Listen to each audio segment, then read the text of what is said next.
Was a movement that started in the early 1860s with the intent to supply isolated rural areas with supplies and benefits. They had a second goal of fighting against a railroad monopoly.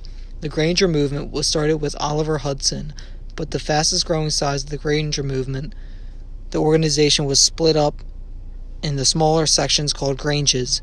By the mid-1870s, every state in the country had at least one Grange. The Interstate Commerce Act was passed in 1887. The purpose of this act was to make the railroad industry be subjected to federal regulation. They were the first industry to be subjected to an act such as this. After the Civil War, the railroad industry had become privately owned.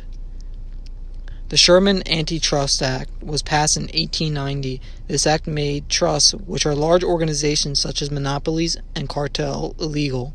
The point of this act was to help make more competition within the industry.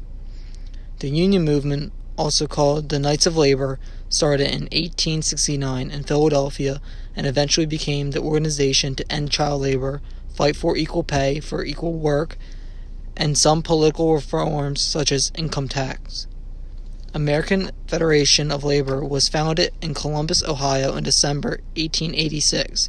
It had started because of a feud that was going on between the Knights of Labor. The American Federation of Labor had become one of the largest unions in America of the 20th century. The International Ladies' Garment Workers Union was formed on June 3, 1990. 11 delegates represented the unions in New York City, Philadelphia, Baltimore, and New York.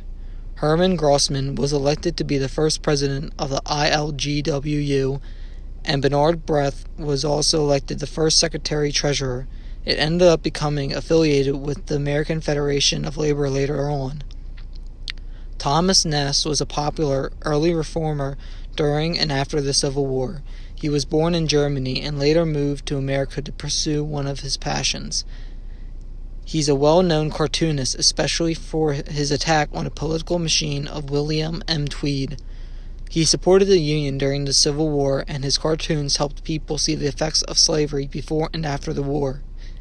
Jane Addams was the first woman to receive a Nobel Prize for her peace activism.